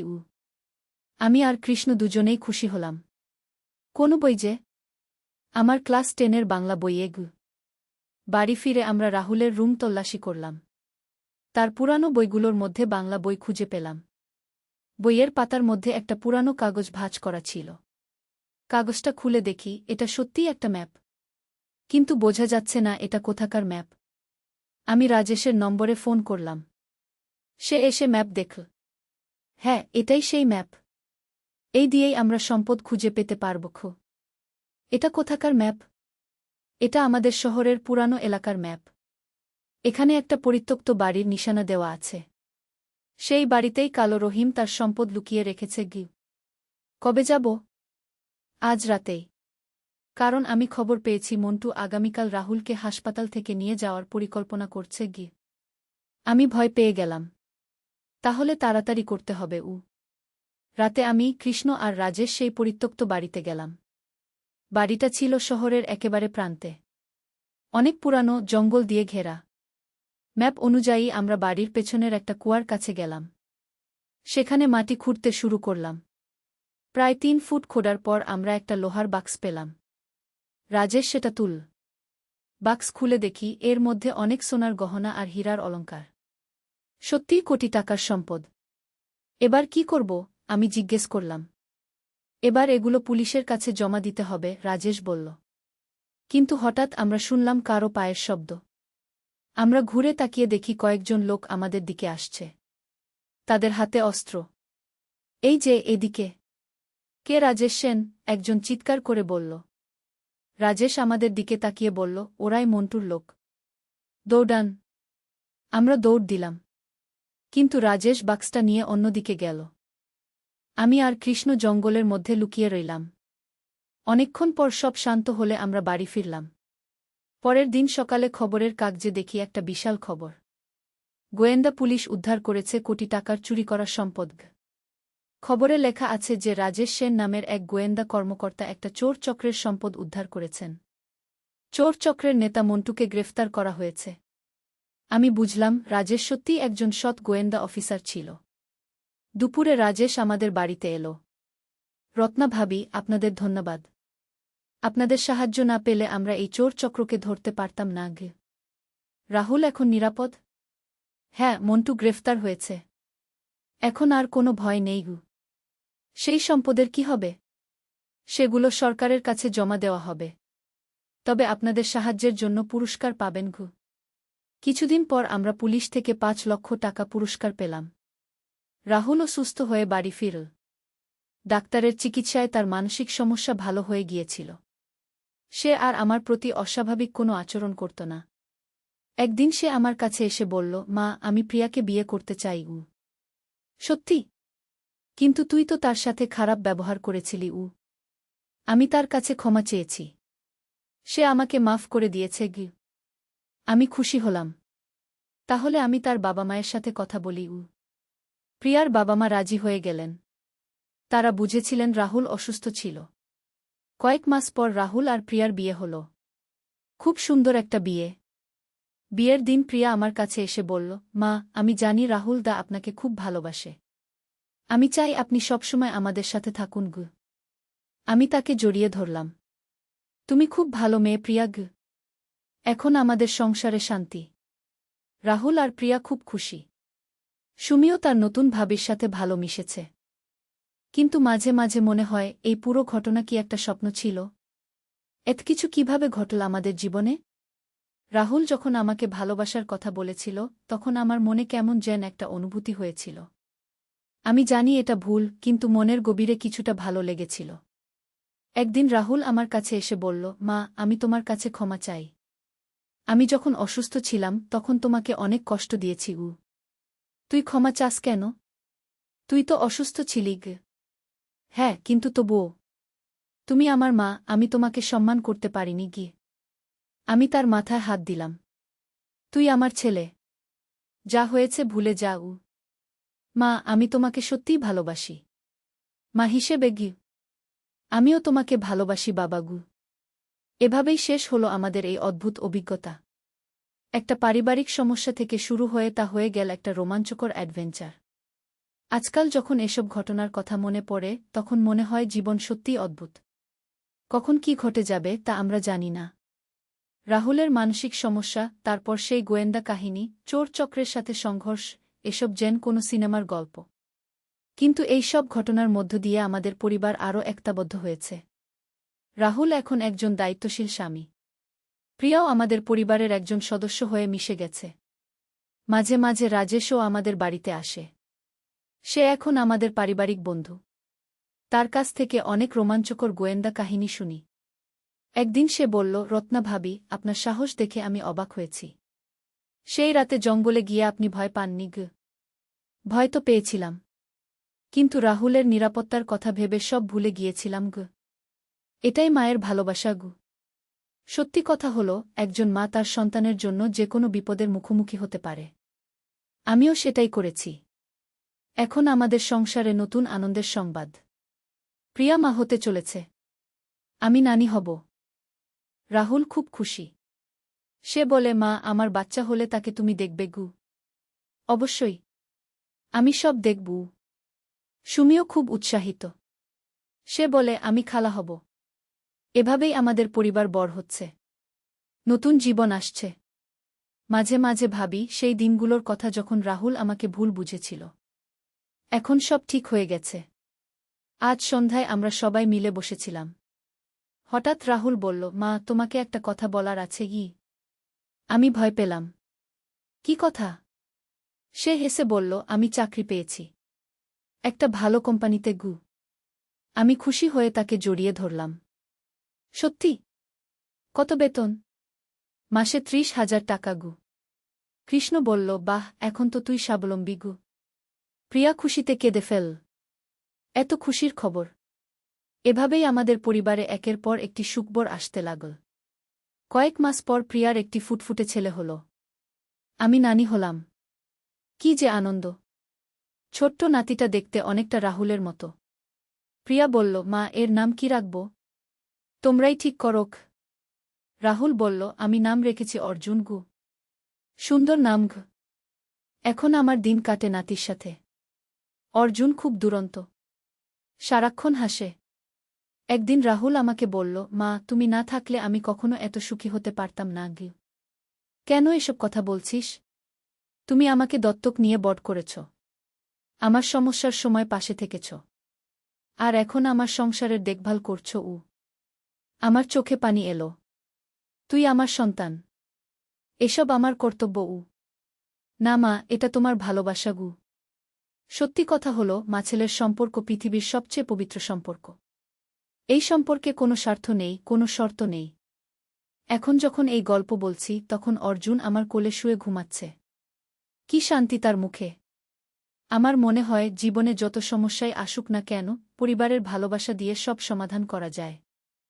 রাহুলের মানসিক সমস্যা, সেই রহস্যময় গোয়েন্দা কাহিনী, চোর চক্রের সাথে লড়াই, এসব ঘটনা আমাদের পরিবারকে আরও শক্তিশালী করেছে। এখন আমরা সবাই মিলে খুব সুখে আছি। রাহুল তার কাজে মনোযোগী। প্রিয়া একজন ভালো মা। সুমিও পড়াশোনায় ভালো করছে। আর আমি একজন সন্তুষ্ট মা। আমার সন্তানরা সুখী, এটাই আমার সবচেয়ে বড় পাওয়া। মাঝে মাঝে মনে হয় সেই দিনের কথা যখন রাহুল আমাকে লাল গোলাপের তোড়া দিয়েছিল। তখন আমি বুঝতে পারিনি যে এর পেছনে কি আছে। এখন বুঝি সেটা ছিল তার মানসিক সমস্যার প্রভাব। কিন্তু সেই ঘটনার মধ্য দিয়েই আমরা তার সমস্যা বুঝতে পেয়ে। সত্যের আলো। একটি ইসলামিক গল্প। প্রথম অধ্যায়, অন্ধকারের সূচনা। আন্দালুসিয়ার সুবিশাল প্রাসাদের মার্বেল পাথরে সূর্যের আলো পড়ে ঝলমল করছিল। কিন্তু আমির আব্দুর রহমানের হৃদয়ে তখন গভীর অন্ধকার। খ্রিস্টান রাজা আলফোন্সো তার বিশাল বাহিনী নিয়ে মুসলিম ভূমির দিকে এগিয়ে আসছেন। সংবাদ এসেছে যে তারা পথে যা কিছু পাচ্ছেন তাই ধ্বংস করে দিচ্ছেন। আমির সাহেব তার বিশ্বস্ত সেনাপতি হাসান ইবনে আলী কক্ষে প্রবেশ করলেন। শত্রুবাহিনী আর মাত্র দুদিনের পথ। আমাদের প্রস্তুতি সম্পূর্ণ। আব্দুর রহমান জানালার দিকে তাকিয়েছিলেন। দূরে মসজিদের মিনার থেকে মাগরিবের আয়ান ভেসে আসছিল। হাসান, তুমি কি মনে কর আল্লাহ আমাদের সাহায্য করবেন? আমির, আল্লাহ যারা সত্যের পথে থাকে তাদের সাহায্য করেন। আমরা আমাদের মাতৃভূমি, আমাদের দিন রক্ষার জন্য যুদ্ধ করছি। সেদিন রাতে আব্দুর রহমান দীর্ঘ সময় নামায়ে কাটালেন। তাহাজ্জুদের নামায়ে তিনি আল্লাহর কাছে প্রার্থনা করলেন, হে আল্লাহ, আমি জানি না এই যুদ্ধের পরিণতি কি হবে। কিন্তু আমি জানি যে তুমি ন্যায় বিচারক। আমাদের যা কিছু করার শক্তি দাও, সেটাই আমাদের জন্য কল্যাণকর। দ্বিতীয় অধ্যায়, যুবকের বিশ্বাস। পরের দিন ভোরে সৈন্যদের সমাবেশে আব্দুর রহমান দেখলেন একজন কিশোর তার তলোয়ার হাতে দাঁড়িয়ে আছে। ছেলেটির নাম উমর ইবনে ইউসুফ। মাত্র 17 বছর বয়স, কিন্তু চোখে দৃঢ় সংকল্প। উমর, তুমি এত কম বয়সে যুদ্ধে যেতে চাও কেন? আব্দুর রহমান জিজ্ঞেস করলেন। আমির সাহেব, গত মাসে শত্রুরা আমাদের গ্রামে হামলা করেছিল। আমার বাবা আমাকে বলেছিলেন, বেটা, যখন দিনের উপর আক্রমণ আসে তখন প্রতিটি মুসলমানের দায়িত্ব সেটা প্রতিহত করা। আমার বাবা সেই হামলায় শহীদ হয়েছেন। আব্দুর রহমানের চোখে পানি এল। এই যুবকের মধ্যে তিনি দেখতে পেলেন সেই বিশ্বাস আর সাহসিকতা যা মুসলিম উম্মাহকে মহান বানিয়েছে। উমর, যুদ্ধ কোনো খেলা নয়। মৃত্যুর সম্মুখীন হওয়ার জন্য প্রস্তুত থাকতে হয়। আমির সাহেব, কুরআন শরীফে আল্লাহ তায়ালা বলেছেন, তোমরা মনে করো না যে যারা আল্লাহর রাহে নিহত হয় তারা মৃত, বরং তারা জীবিত, তাদের প্রতিপালকের নিকট তাদের রিজিক দেওয়া হয়। আমি মৃত্যুকে ভয় পাই না, আমি ভয় পাই আল্লাহর অসন্তুষ্টিকে। কি? তৃতীয় অধ্যায়, যুদ্ধের প্রাক্কালে। যুদ্ধের আগের রাতে মুসলিম সৈন্যদের শিবিরে একটা আলাদা পরিবেশ। কেউ কুরআন তিলাওয়াত করছেন, কেউ জিকিরে মগ্ন, কেউ পরিবারের কথা ভাবছেন। হাসান ইবনে আলী তার অভিজ্ঞতার কথা তরুণ সৈন্যদের বলছিলেন। যুদ্ধের ময়দানে যাওয়ার আগে প্রতিটি মুজাহিদের 2টা জিনিস মনে রাখা উচিত, হাসান বলছিলেন। প্রথমত, আমরা আল্লাহর জন্য যুদ্ধ করছি, নিজেদের অহংকার বা লোভের জন্য নয়। দ্বিতীয়ত, শত্রুর প্রতিও আমাদের ন্যায় বিচার করতে হবে। নিরীহ মানুষ, বৃদ্ধ, শিশু, নারীদের ক্ষতি করা আমাদের ধর্মে নিষিদ্ধ। উমর প্রশ্ন করল, কিন্তু হাসান চাচা, যদি শত্রুরা আমাদের সাথে এমন ন্যায় বিচার না করে? উমর, আমাদের চরিত্র শত্রুর আচরণের উপর নির্ভর করে না। আমরা মুসলিম, আমাদের আদর্শ রাসূলুল্লাহ শাহ। তিনি সবচেয়ে কঠিন পরিস্থিতিতেও ন্যায় বিচার থেকে সরে আসেননি। রাতের শেষ প্রহরে আব্দুর রহমান তার সৈন্যদের উদ্দেশ্যে শেষ ভাষণ দিলেন। হে আমার ভাইয়েরা, আগামীকাল আমরা যুদ্ধে যাব। কিন্তু মনে রাখবেন, এই যুদ্ধ কোনো ব্যক্তিগত শত্রুতার জন্য নয়। এই যুদ্ধ আমাদের মাতৃভূমি, আমাদের দিন, আমাদের পরিবারের সুরক্ষার জন্য। আল্লাহ যদি আমাদের জয় দান করেন তাহলে আমরা নম্রভাবে তার কৃতজ্ঞতা আদায় করব। আর যদি আমাদের পরাজয় হয় তাহলেও আমরা জানব যে আল্লাহর ফয়সালাই চূড়ান্ত। চতুর্থ অধ্যায়, সংঘর্ষ। পরদিন সূর্যোদয়ের সাথে সাথে 2 বাহিনী মুখোমুখি হল। আলফোন্সোর বাহিনী সংখ্যায় বেশি, অস্ত্রশস্ত্রেও এগিয়ে। কিন্তু মুসলিম সৈন্যদের চোখে এক আলাদা দীপ্তি। যুদ্ধ শুরুর আগে আব্দুর রহমান তার সৈন্যদের সাথে দোয়া করলেন, রাব্বানা আফরিক আলাইনা সবরান ওয়া সাব্বিত আকদামানা ওয়ানসুরনা আলাল কাউমিল কাফিরিনগু। হে আমাদের প্রতিপালক, আমাদের উপর ধৈর্য ঢেলে দাও, আমাদের পা দৃঢ় করে দাও, আর কাফেরদের বিরুদ্ধে আমাদের সাহায্য কর। যুদ্ধ প্রচণ্ড ভয়াবহ আকার ধারণ করল। উমর তার তলোয়ার হাতে বীরত্বের সাথে যুদ্ধ করছিল। একসময় একটি শত্রু সৈন্য তার পিঠের দিক থেকে আক্রমণ করতে গেল, কিন্তু হাসান ইবনে আলী তাকে রক্ষা করলেন। এই সময় হাসানের বুকে একটি তীর বিঁধে গেল। উমর কান্নায় ভেঙে পড়ল। হাসান চাচা, আপনি কেন আমাকে বাঁচাতে গেলেন? রক্তক্ষরণের মাঝেও হাসান মুস্কি হাসলেন। উমর, তুমি এই উম্মাহর ভবিষ্যৎ। আমার মতো বুড়োর চেয়ে তোমার জীবন বেশি গুরুত্বপূর্ণ। আল্লাহর কাছে আমার জন্য দোয়া করব। হাসানের মৃত্যু উমরের মনে গভীর প্রভাব ফেল। তিনি বুঝলেন যে জিহাদ শুধু যুদ্ধ নয়, এটা ত্যাগের নাম, এটা মানবতার সেবার নাম। পঞ্চম অধ্যায়, অপ্রত্যাশিত মোড়। যুদ্ধ দিনভর চল। সন্ধ্যার সময় মুসলিম বাহিনী ক্লান্ত হয়ে পড়েছে, কিন্তু তারা হাল ছাড়েনি। এমন সময় উমর দেখল যে শত্রুবাহিনীর একজন সৈন্য আহত অবস্থায় পড়ে আছে। সে একটা খ্রিস্টান সৈন্য, কিন্তু তার অবস্থা খুবই খারাপ। উমর দ্বিধায় পড়ে গেল। এটা তার শত্রু, কিন্তু তার মানবিক দায়িত্ব কি? তার মনে পড়ে গেল হাসানের কথা, নিরীহ মানুষদের ক্ষতি করা আমাদের ধর্মে নিষিদ্ধ। এই আহত সৈন্যটি এখন আর হুমকি নয়, সে একজন সাহায্যপ্রার্থী মানুষ। উমর তার পানির পাত্র থেকে ওই খ্রিস্টান সৈন্যকে পানি খাওয়াল এবং তার ক্ষতের উপর কাপড় বেঁধে দিল। খ্রিস্টান সৈন্যটি অবাক হয়ে জিজ্ঞেস করল, তুমি আমার শত্রু, তাহলে আমাকে সাহায্য করছ কেন? কারণ আমার ধর্ম আমাকে শেখায় যে মানবিকতা সবার উপরে, উমর উত্তর দিল। এই ঘটনা সেই খ্রিস্টান সৈন্যের মনে গভীর প্রভাব ফেল। তার নাম ছিল পেড্রো। তিনি কখনো ভাবেননি যে তার শত্রুরা এত উদার মানসিকতার হতে পারে। ষষ্ঠ অধ্যায়, সন্ধির প্রস্তাব। যুদ্ধ ৩ দিন চলার পর উভয় পক্ষেরই অবস্থা খারাপ। রাজা আলফোন্সো বুঝতে পারলেন যে মুসলমানরা এত সহজে হার মানবে না। আর আব্দুর রহমানও দেখলেন যে তার সৈন্য সংখ্যা কমে আসছে। এমন সময় একটা অপ্রত্যাশিত ঘটনা ঘটল। যে পেড্রো উমরের কাছ থেকে সাহায্য পেয়েছিল, সে রাজা আলফোন্সোর কাছে গিয়ে বল, আপনার মাজেস্টি, এই মুসলমানরা যেমনটা আমাদের বলা হয়েছে, তারা তেমন নয়।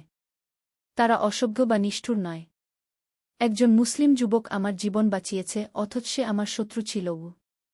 আলফোন্সো চিন্তায় পড়ে গেলেন।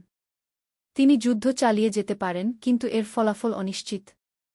উভয় পক্ষেই অনেক রক্তপাত হয়েছে। পরদিন আলফোন্সো সন্ধির প্রস্তাব পাঠালেন।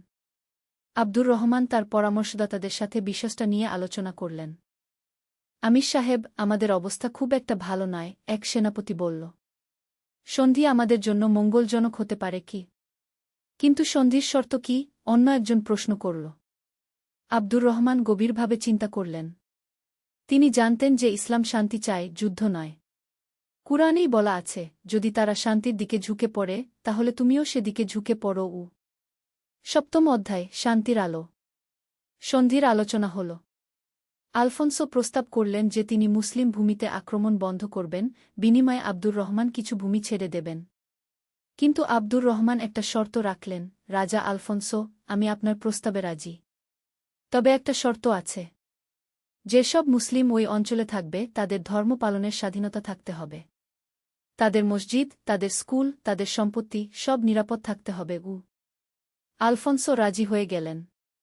তিনি বুঝতে পেরেছিলেন যে মুসলমানরা শুধু যোদ্ধা নয়, তারা সভ্যতার বাহকও। সন্ধি স্বাক্ষরের দিন উমর আব্দুর রহমানকে জিজ্ঞেস করল, আমির সাহেব, আমরা কি হেরে গেলাম? আব্দুর রহমান মুস্কি হেসে বললেন, উমর, জয়পরাজয় শুধু যুদ্ধক্ষেত্রে মাপা হয় না। আমরা আমাদের সম্মান রক্ষা করেছি।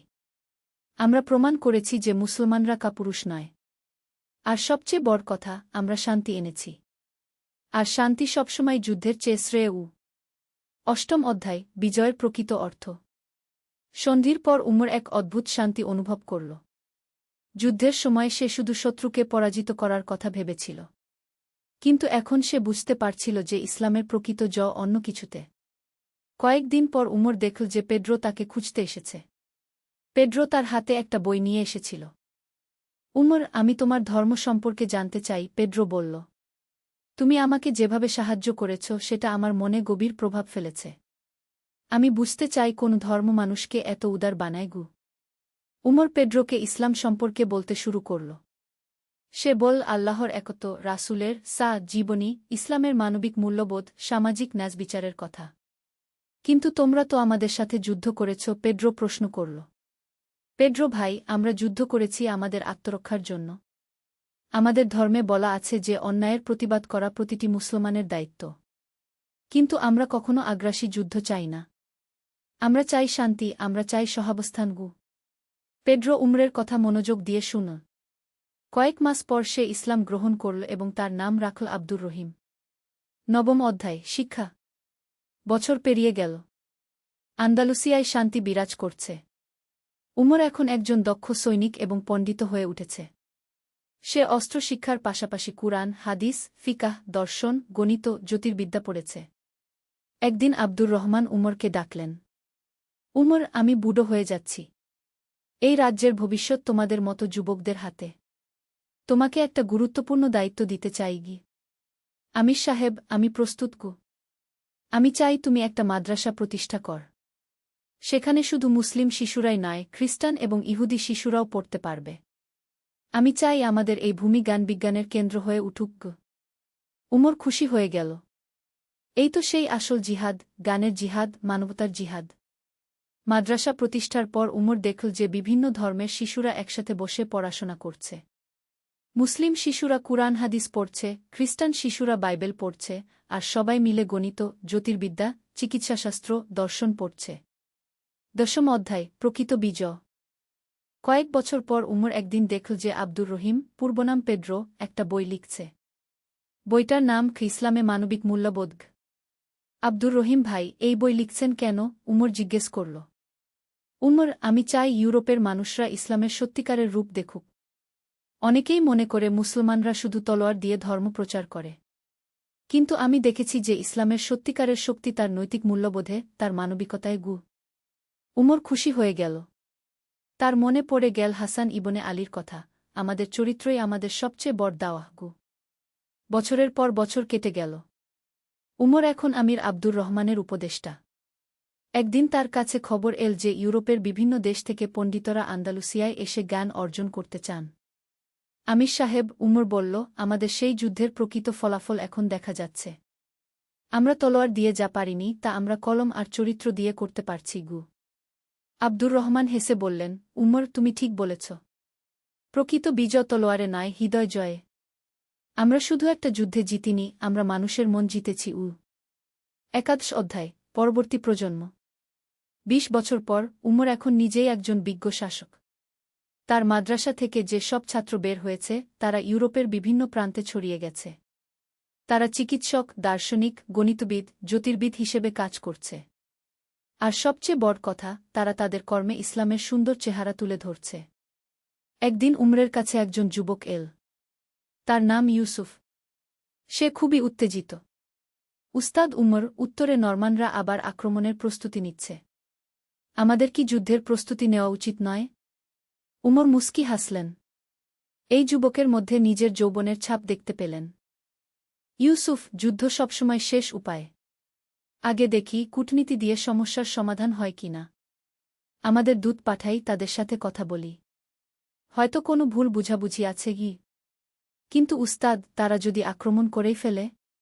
তাহলে আমরা প্রতিরোধ করব।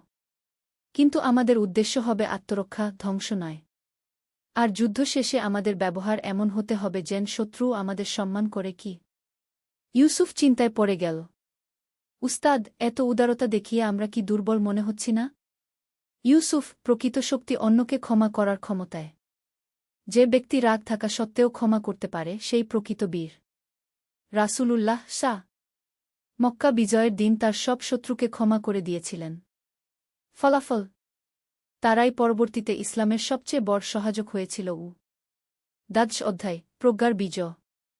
দূত পাঠানোর পর জানা গেল যে নরমানদের সাথে একটা ব্যবসায়িক বিরোধ ছিল। তারা মনে করছিল মুসলিম ব্যবসায়ীরা তাদের সাথে অন্যায় করেছে। উমর তদন্ত করে দেখলেন যে সত্যিই কিছু মুসলিম ব্যবসায়ী অসৎ আচরণ করেছে।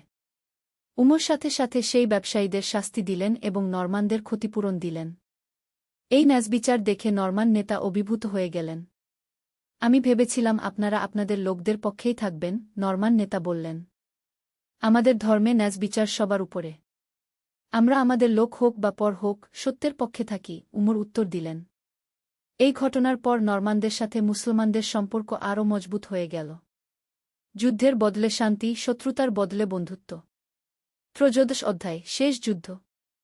কিন্তু জীবনে সব সময় শান্তি থাকে না। উমরের ৫০ বছর বয়সে এক নতুন হুমকি এল। পূর্ব দিক থেকে একদল দুর্বৃত্ত দস্যু নিয়মিত গ্রামে হামলা করতে শুরু করল। তারা কোন ধর্ম মানে না, কোনো নৈতিকতা মানে না, শুধু লুটপাট আর ধ্বংসজ্ঞ। এবার আর কূটনীতির কোনো উপায় ছিল না। উমর বাধ্য হয়ে যুদ্ধের প্রস্তুতি নিলেন। কিন্তু এই যুদ্ধেও তিনি তার নৈতিক আদর্শ বজায় রাখলেন। যুদ্ধের আগে তিনি তার সৈন্যদের উদ্দেশ্যে বললেন, আমরা এই দস্যুদের বিরুদ্ধে যুদ্ধ করছি নিরীহ মানুষদের রক্ষার জন্য। কিন্তু মনে রাখবেন, যুদ্ধের ময়দানেও আমাদের মানবিকতা হারানো যাবে না। যে আত্মসমর্পণ করবে তাকে হত্যা করা যাবে না। যে পালিয়ে যাবে তার পিছনে তাড়া করার দরকার নেই। যুদ্ধটি খুব দ্রুত শেষ হয়ে গেল। দস্যুরা সংগঠিত বাহিনীর মুখোমুখি হতে পারল না। কিন্তু যুদ্ধ শেষে উমর একটা অদ্ভুত ঘটনা দেখলেন। দস্যু বাহিনীর নেতা, যে আত্মসমর্পণ করেছিল, সে উমরের কাছে এসে বলল, আমি আপনার মতো শত্রু আগে দেখিনি। আপনি আমাকে হত্যা করতে পারতেন, কিন্তু করেননি। কেন? কারণ তুমি এখন আর হুমকি নও। আর আমার ধর্ম অপ্রয়োজনীয় রক্তপাত নিষিদ্ধ করে কি? দস্যু নেতা গভীরভাবে চিন্তা করল। আমি সারা জীবন শুধু নিষ্ঠুরতা দেখেছি। আপনার মতো মানুষের অস্তিত্বে আমার বিশ্বাস ছিল না। আপনি আমাকে একটা নতুন পথ দেখালেন। কয়েক মাস পর সেই প্রাক্তন দস্যু নেতা মুসলমান হয়ে গেল এবং সমাজসেবায় নিজেকে নিয়োজিত করল। চতুর্দশ অধ্যায়, প্রজ্ঞার উপদেশ। উমর এখন একজন বৃদ্ধ মানুষ। তার চুল সাদা হয়ে গেছে, কিন্তু চোখে এখনও সেই তারুণ্যের আগুন। তার চারপাশে জড়ো হয়েছে নতুন প্রজন্মের যুবকরা। একদিন এক যুবক তাকে জিজ্ঞেস করল, উস্তাদ উমর, আপনি এত যুদ্ধ দেখেছেন, জিহাদের প্রকৃত অর্থ কি? উমর একটু ভেবে বললেন, বেটা, জিহাদ মানে সংগ্রাম। আর এই সংগ্রাম কয়েক ধরনের। প্রথমত, নিজের মন থেকে খারাপ গুণাবলী দূর করার সংগ্রাম, এটা জিহাদুন নফস। দ্বিতীয়ত, সমাজ থেকে অন্যায় অবিচার দূর করার সংগ্রাম। তৃতীয়ত, জ্ঞান অর্জন ও প্রচারের সংগ্রাম। আর সবশেষে, যখন আর কোনো উপায় থাকে না, তখন আত্মরক্ষার জন্য অস্ত্র হাতে নেওয়ার সংগ্রাম। কিন্তু উস্তাদ, কোনটা সবচেয়ে গুরুত্বপূর্ণ? প্রথমটা। যে ব্যক্তি নিজের মনকে জয় করতে পারে না, সে অন্য কোনো জিহাদে সফল হতে পারে না। রাসূলুল্লাহ সা বলেছেন, আমরা ছোট জিহাদ, যুদ্ধ থেকে ফিরে বড় জিহাদের, আত্মশুদ্ধির দিকে যাচ্ছি। অন্য একজন যুবক প্রশ্ন করল, তাহলে কি যুদ্ধ একেবারেই খারাপ? না বেটা। অন্যায়ের বিরুদ্ধে প্রতিরোধ কখনো খারাপ নয়। কিন্তু যুদ্ধ করার আগে দেখতে হয় সেটা সত্যিই প্রয়োজনীয় কিনা। যুদ্ধের সময় দেখতে হয় আমরা ন্যায়ের পথে আছি কিনা। আর যুদ্ধের পরে দেখতে হয় আমাদের জয় মানবতার কল্যাণে আসছে কিনা। পঞ্চদশ অধ্যায়, উত্তরাধিকার। উমর তার শেষ দিনগুলিতে একটি বই লিখতে শুরু করলেন। বইটির নাম দিলেন জিহাদের প্রকৃত অর্থ। সেই বইতে তিনি লিখলেন, আমার প্রিয় ভাইয়েরা, আমি এই দীর্ঘ জীবনে অনেক যুদ্ধ দেখেছি, অনেক সংঘাত দেখেছি। কিন্তু আমি যা শিখেছি তা হল, প্রকৃত জিহাদ আসলে শান্তি প্রতিষ্ঠার জন্য। আমরা যুদ্ধ করি যেন পরবর্তী প্রজন্মকে যুদ্ধ করতে না হয়। ইসলাম শান্তির ধর্ম। আমরা অস্ত্র হাতে নেই শুধুমাত্র নিরীহ মানুষদের রক্ষা করার জন্য, অত্যাচারীদের থামানোর জন্য। কিন্তু আমাদের সবচেয়ে শক্তিশালী অস্ত্র হল আমাদের চরিত্র, আমাদের জ্ঞান, আমাদের ন্যায়বিচার। যখন একজন অমুসলিম আমাদের ন্যায়বিচার দেখে ইসলাম গ্রহণ করে, সেটা হাজারো তলোয়ারের চেয়ে বড় বিজয়। যখন আমাদের জ্ঞান-বিজ্ঞান পৃথিবীতে কল্যাণ নিয়ে আসে, সেটা যে কোনো যুদ্ধজয়ের চেয়ে মহান। আমার উত্তরসূরিদের কাছে আমার অনুরোধ, তোমরা শক্তিশালী হও, কিন্তু অন্যায়কারী হজো না। তোমরা সাহসী হও, কিন্তু নিষ্ঠুর হজো না। তোমরা নিজেদের ধর্মকে ভালোবাস, কিন্তু অন্য ধর্মের মানুষদের ঘৃণা কর না। মনে রাখবে, আল্লাহ তায়ালা বলেছেন, তোমাদের মধ্যে যারা ঈমান আনে এবং সৎকাজ করে, তারাই পৃথিবীর উত্তরাধিকারী হবে। এই উত্তরাধিকারিত্ব অর্জন হয় তলোয়ারের জোরে নয়, চরিত্রের জোরে। কি? ষোড়শ অধ্যায়, শেষ নিঃশ্বাস। উমরের মৃত্যুর আগের দিন তার বিছানার পাশে এসে বসলেন আব্দুর রহিম, প্রাক্তন পেড্রো। দুই বন্ধু দীর্ঘ সময় নীরবে বসে রইলেন। উমর ভাই, আব্দুর রহিম বললেন, আপনি আমার জীবন বদলে দিয়েছেন। কিন্তু শুধু আমার নয়, এই অঞ্চলের হাজার হাজার মানুষের জীবন বদলে দিয়েছেন। উমর দুর্বল কণ্ঠে বললেন, আব্দুর রহিম ভাই, আমি কিছুই করিনি। আল্লাহই সব করেছেন। তিনি আমাকে দিয়ে তার কাজ করিয়ে নিয়েছেন গু। আপনি কি মনে করেন আমরা সফল হয়েছি? উমর জানালার দিকে তাকালেন। বাইরে বিভিন্ন ধর্মের শিশুরা একসাথে খেলছে। মুসলিম, খ্রিস্টান, ইহুদি শিশুরা কোনো ভেদাভেদ ছাড়াই। দেখুন আব্দুর রহিম ভাই, ওই শিশুদের। তারাই আমাদের সবচেয়ে বড় সাফল্য। আমরা তাদের জন্য একটা শান্তিপূর্ণ পৃথিবী রেখে যেতে পেরেছি। তারা বড় হবে ভালোবাসায়, বিদ্বেষে নয় গু। সেই রাতে উমর শেষবারের মতো তাহাজ্জুদের নামায় পড়লেন। সিজদায় গিয়ে তিনি দোয়া করলেন, হে আল্লাহ, আমি তোমার কাছে ক্ষমা চাই। আমার জীবনের যত ভুল ত্রুটি সব মাফ করে দাও। আমি যদি কারো কোনো ক্ষতি করে থাকি তাও মাফ করে দাও। আর আমার পরবর্তী প্রজন্মকে সঠিক পথে রেখো গো।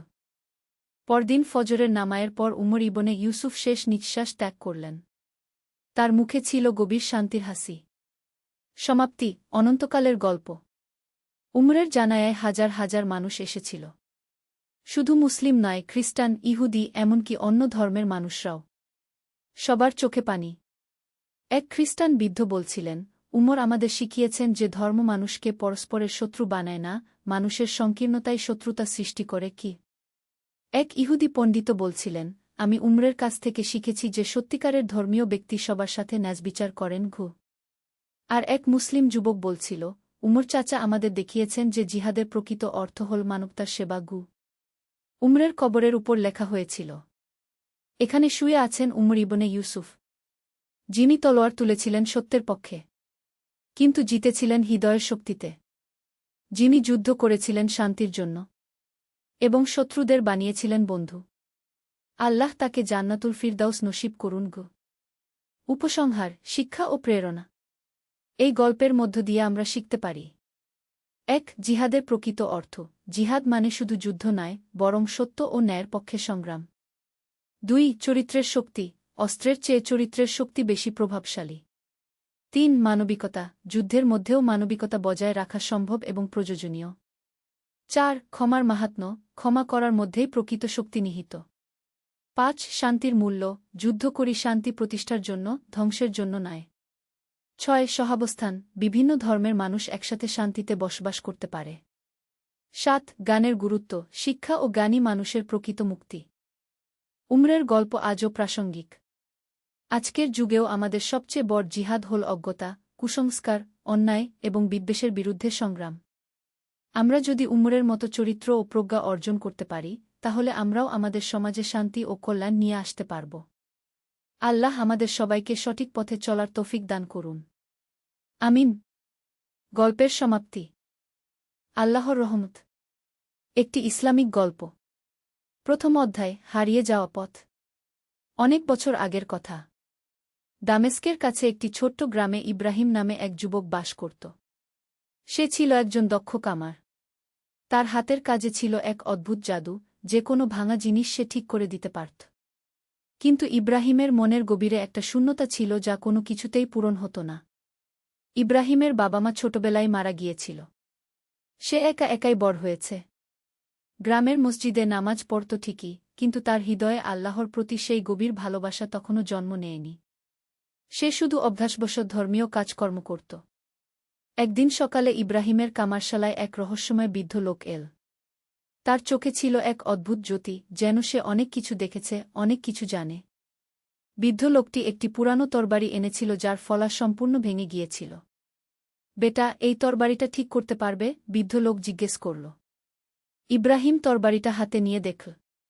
এটা একটা সাধারণ তরবারি নয়। এর হাতলে আরবি ক্যালিগ্রাফিতে কিছু লেখা ছিল যা সে পড়তে পারছিল না। এটা খুবই পুরানো মনে হচ্ছে, ইব্রাহিম বলল। হ্যাঁ, আমি ঠিক করতে পারব। তবে সময় লাগবে গু। বৃদ্ধ লোক হাসল। সময়ের কোনো তাড়া নেই বেটা। তবে মনে রেখো, এই তরবারি শুধু একটি অস্ত্র নয়। এর সাথে জড়িয়ে আছে এক মহান ইতিহাস। কি ইতিহাস? ইব্রাহিম কৌতূহলী হয়ে জিজ্ঞেস করল। তা জানতে হলে তোমাকে একটি যাত্রায় যেতে হবে, বৃদ্ধ লোক বলল। তুমি কি প্রস্তুত? ইব্রাহিম একটু ভাবল। তার জীবন একঘেয়ে হয়ে গিয়েছিল। প্রতিদিন একই কাজ, একই রুটিন। হয়তো একটা পরিবর্তন ভালোই হবে। আমি প্রস্তুত, সে উত্তর দিল। দ্বিতীয় অধ্যায়, আল হাকিমের খোঁজে। বৃদ্ধ লোকটি ইব্রাহিমকে বলল যে তার নাম উমর। তিনি বহু বছর ধরে এই তরবারির সঠিক মালিক খুঁজছেন। এই তরবারিটি ছিল বিখ্যাত সুফি সাধক আল হাকিমের। আল হাকিম ছিলেন একজন ন্যায়পরায়ণ শাসক যিনি তার প্রজাদের সেবায় নিজের জীবন উৎসর্গ করেছিলেন। আল হাকিমের কবর কোথায়? ইব্রাহিম জিজ্ঞেস করল। সেটাই তো খুঁজে বের করতে হবে, উমর বলল। শুনেছি তার কবর পাহাড়ের চূড়ায় কোনো এক নির্জন জায়গায়। কিন্তু সেখানে পৌঁছানোর পথ খুবই কঠিন। পরদিন ভোরে ইব্রাহিম ও উমর যাত্রা শুরু করল। তারা উট নিয়ে মরুভূমির দিকে রওনা দিল। পথে তারা বিভিন্ন গ্রামে থেমে মানুষের কাছে আল হাকিমের কথা জিজ্ঞেস করত। প্রথম গ্রামে তারা একজন বৃদ্ধা মহিলার দেখা পেল। তিনি তাদের চা খেতে দিলেন এবং বললেন, আল হাকিমের কথা আমার দাদিমা বলতেন। তিনি বলতেন, আল হাকিম এমন একজন মানুষ ছিলেন যিনি অন্ধকার রাতে পথ হারানো মানুষদের জন্য আলো হয়ে দাঁড়িয়েছিলেন। তার দেশে কোনো গরিব ক্ষুধার্ত থাকত না। তার কবর কোথায় আছে জানেন? উমর জিজ্ঞেস করল। বৃদ্ধা ভাবল কিছুক্ষণ। শুনেছি উত্তরের পাহাড়ে কোথাও। তবে সেখানে যাওয়ার পথে অনেক বিপদ আছে। তৃতীয় অধ্যায়, পরীক্ষার সময়। দুদিন যাত্রার পর ইব্রাহিম ও উমর একটি পাহাড়ি এলাকায় পৌঁছাল। পথ ছিল অত্যন্ত দুর্গম। তারা যখন একটি সংকীর্ণ গিরিপথ দিয়ে যাচ্ছিল, তখন হঠাৎ আকাশে কালো মেঘ জমল এবং প্রচণ্ড ঝড় শুরু হল। বৃষ্টিতে ভিজতে ভিজতে তারা একটি গুহার আশ্রয় নিল। গুহার ভেতরে ইতিমধ্যে একজন অপরিচিত লোক বসেছিল। সে দেখতে খুবই দুর্বল এবং অসুস্থ। আসসালামু আলাইকুম, ইব্রাহিম অপরিচিত লোকটিকে সালাম দিল। ওয়া আলাইকুমুসসালাম, লোকটি দুর্বল স্বরে উত্তর দিল। আমার নাম ইউসুফ। আমি 3 দিন ধরে এই গুহায় আছি। খাবার শেষ হয়ে গেছে। ইব্রাহিম তার ব্যাগ থেকে যে সামান্য খাবার ছিল তা বের করল। উমর তাকে থামাতে গেল। আমাদের নিজেদেরই যথেষ্ট খাবার নেই, উমর ফিসফিস করে বলল। আমাদের এখনো অনেক পথ যেতে হবে। কিন্তু ইব্রাহিম তার কথা শুনল না। সে ইউসুফকে তার সব খাবার দিয়ে দিল। এটা নিন। আল্লাহ আমাদের জন্য ব্যবস্থা করবেন, ইব্রাহিম বলল। ইউসুফ কৃতজ্ঞচিত্তে খাবার নিল। আল্লাহ তোমার মঙ্গল করুন, ভাই। তুমি আমার জীবন বাঁচালে। ঝড় থামার পর ইউসুফ তাদের বিদায় জানাল। যাওয়ার আগে সে ইব্রাহিমকে একটি ছোট কাগজ দিল। এটা একটি মানচিত্র।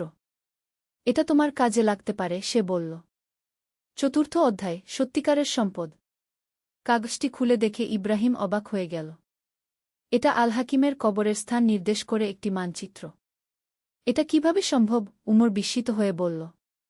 আল্লাহর ইচ্ছা, ইব্রাহিম সরল বিশ্বাসে উত্তর দিল।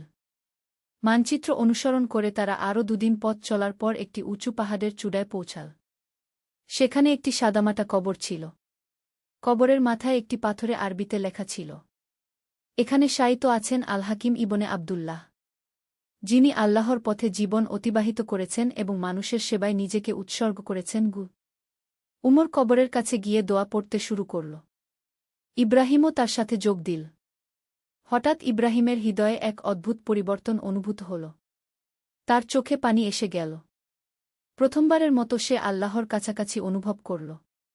উমর কাকা, সে বলল, আমি এতদিন সত্যিকারের জীবনের অর্থই বুঝতে পারিনি। উমর হাসল। বেটা, এই যাত্রাটাই ছিল তোমার জন্য আল্লাহর পরিকল্পনা।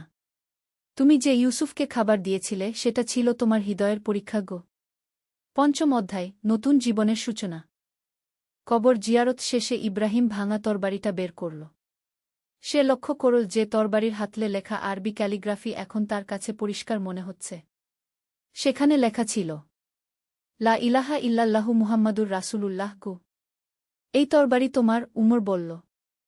আল হাকিম চেয়েছিলেন এটা এমন কারো হাতে যাক যে সত্যিকারের ঈমান খুঁজে পেয়েছে। কিন্তু আমি কি করব এটা দিয়ে? ইব্রাহিম জিজ্ঞেস করল। এটা একটা প্রতীক, উমর বলল। যেমন আল হাকিম ন্যায়ের জন্য লড়াই করেছিলেন, তেমনি তুমিও তোমার জীবনে ন্যায় ও সত্যের পক্ষে দাঁড়াবে। ফেরার পথে ইব্রাহিম লক্ষ্য করল যে তার দৃষ্টিভঙ্গি পুরোপুরি বদলে গেছে।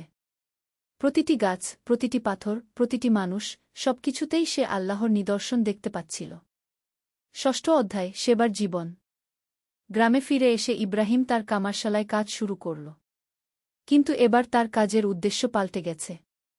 সে এখন শুধু অর্থের জন্য কাজ করে না, বরং মানুষের সেবার জন্য কাজ করে। যে গরিব মানুষেরা তার কাজের দাম দিতে পারত না, তিনি তাদের বিনামূল্যে সেবা দিতেন। তার কামারশালা হয়ে উঠল গ্রামের একটি সেবাকেন্দ্র। একদিন গ্রামে একটি অনাথ শিশু এল। তার নাম ছিল আহমদ। ইব্রাহিম তাকে দেখেই বুঝতে পারল যে এই শিশুটি তার নিজের শৈশবের প্রতিচ্ছবি। তোমার কোনো পরিবার নেই? ইব্রাহিম জিজ্ঞেস করল। না চাচা, আমার মা বাবা মারা গেছে, আহমদ কেঁদে বলল। ইব্রাহিম আহমদকে তার কাছে রাখল। তাকে কামারের কাজ শেখাতে শুরু করল। কিন্তু সবচেয়ে বড় কথা, সে আহমদকে জীবনের প্রকৃত অর্থ শেখাতে শুরু করল। 7ম অধ্যায়, আল্লাহর রহমত। সময় গড়িয়ে গেল। ইব্রাহিম এখন গ্রামের একজন সম্মানিত ব্যক্তি। তার কামারশালার পাশেই সে একটি ছোট মক্তব স্থাপন করল যেখানে গ্রামের শিশুরা কুরআন শিক্ষা নেয়। আহমদ এখন একজন দক্ষ কামার হয়েছে। তার হৃদয়েও ইব্রাহিমের মতোই আল্লাহর প্রতি গভীর ভালোবাসা জন্মেছে। একদিন উমর আবার এল ইব্রাহিমের কাছে। তিনি অনেক বৃদ্ধ হয়ে গেছেন। বেটা, দেখছি তুমি সত্যিকারের আল হাকিম হয়ে উঠেছ, উমর বলল। না উমর কাকা, আমি শুধু আল্লাহর একজন বান্দা যে তার রহমত পেয়েছে, ইব্রাহিম বিনীতভাবে উত্তর দিল। এটাই তো আল হাকিমের মূল শিক্ষা ছিল, উমর হেসে বলল। বিনয়, সেবা এবং আল্লাহর প্রতি পূর্ণ আত্মসমর্পণ। 8ম অধ্যায়, চিরন্তন বার্তা। বহু বছর পর ইব্রাহিম যখন বৃদ্ধ হয়েছে তখনও সে তার সেবার কাজ অব্যাহত রেখেছে। গ্রামের মানুষ তাকে হাকিম কাকা বলে ডাকে। একদিন আহমদ তার কাছে এল। উস্তাদ, আপনার কাছ থেকে আমি যা শিখেছি তা কিভাবে পরবর্তী প্রজন্মের কাছে পৌঁছাব? ইব্রাহিম আহমদের দিকে তাকাল। তার চোখে ছিল সেই একই জ্যোতি যা সে অনেক বছর আগে উমরের চোখে দেখেছিল। বেটা, সবচেয়ে বড় শিক্ষা হল উদাহরণ। তুমি যেভাবে জীবনযাপন করবে মানুষ সেটাই শিখবে। আল্লাহর রাস্তায় চলো, মানুষের সেবা করো এবং সবসময় মনে রাখবে আমরা এই পৃথিবীতে শুধু আমানতদার। আহমদ মাথা নাড়ল। সে বুঝতে পারল যে তারও এখন দায়িত্ব হচ্ছে এই আলোকবর্তিকা পরবর্তী প্রজন্মের হাতে তুলে দেওয়া। 9ম অধ্যায়, শেষ অধ্যায় নয়, নতুন সূচনা। ইব্রাহিমের মৃত্যুর পর তার জানাজায় পুরো গ্রামের মানুষ এসেছিল। এমনকি দূরদূরান্ত থেকেও মানুষ এসেছিল। কারণ তার সেবা ও ভালোবাসার খবর চারদিকে ছড়িয়ে পড়েছিল। আহমদ এখন কামারশালা চালায়। তার পাশেও রয়েছে কয়েকজন অনাথ শিশু যাদের সে পালন করে। মক্তবটিও চলছে। সেই পুরানো তরবারিটি এখন মসজিদে রাখা আছে একটি প্রতীক হিসেবে। তার গায়ে এখন আরেকটি লাইন যোগ করা হয়েছে। সত্যিকারের জিহাদ হল নিজের অহংকারের বিরুদ্ধে এবং মানবতার সেবার জন্য। আর মানুষ যখন সেই তরবারি দেখে তখন তারা মনে করে আল হাকিমের, ইব্রাহিমের এবং তাদের মতো হাজারো মানুষের যারা নিঃস্বার্থভাবে মানুষের সেবা করেছেন। 19ম অধ্যায়, একটি বিশেষ রাত। একদিন রাতে জয়নব তাহাজ্জুদের নামাজ পড়ছিল। হঠাৎ তার মনে একটি চিন্তা এল।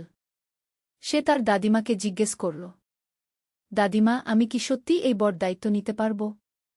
বৃদ্ধা মহিলা জয়নবের মাথায় হাত বুলিয়ে বললেন, বেটি, আল্লাহ যখন কাউকে কোনো দায়িত্ব দেন তখন তিনি সেই দায়িত্ব পালনের শক্তিও দেন। তুমি শুধু চেষ্টা করো, বাকি আল্লাহর উপর ছেড়ে দাও। 20ম অধ্যায়, নারী নেতৃত্বের উদাহরণ। জয়নব এখন গ্রামের মেয়েদের জন্য একটি বিশেষ কেন্দ্র চালু করেছে। সেখানে মেয়েরা শুধু কামারের কাজই নয়, বরং সেলাই, রান্না, কুরআন তিলাওয়াত এবং হাদিস শিক্ষা নেয়। একদিন শহর থেকে একজন সরকারি কর্মকর্তা এসেছিল। তিনি জয়নবের কাজ দেখে মুগ্ধ হলেন। আপনার এই উদ্যোগ অসাধারণ। সরকার চায় এরকম কেন্দ্র আরও জায়গা চালু করতে। স্যার, আমার উদ্দেশ্য টাকা পয়সা নয়, জয়নব বলল। আমি চাই প্রতিটি মেয়ে শিক্ষিত ও স্বাবলম্বী হোক এবং সেই সাথে একজন ভালো মুসলিম হোক। 21ম অধ্যায়, প্রজন্মের পর প্রজন্ম। বছরগুলো কেটে গেল। জয়নব এখন মধ্যবয়সী। তার কেন্দ্র থেকে শত শত মেয়ে শিক্ষা নিয়ে বিভিন্ন জায়গায় ছড়িয়ে পড়েছে। তারা প্রত্যেকেই নিজ নিজ এলাকায় মানুষের সেবা করছে। একদিন আহমদ, যে এখন বৃদ্ধ, জয়নবের কাছে এল। জয়নব, বেটি, আমি এখন নিশ্চিন্ত। তুমি যা করেছ তা আমার উস্তাদ ইব্রাহিমের স্বপ্নেরও চেয়ে বড়। চাচা, এটা তো শুধু শুরু, জয়নব হেসে বলল। আমি দেখতে পাচ্ছি আরও অনেক তরুণ তরুণী এই পথে এগিয়ে আসছে। 22ম অধ্যায়, ভবিষ্যতের বীজ। জয়নবের কেন্দ্রে এখন আমিনা নামে একটি মেয়ে আছে।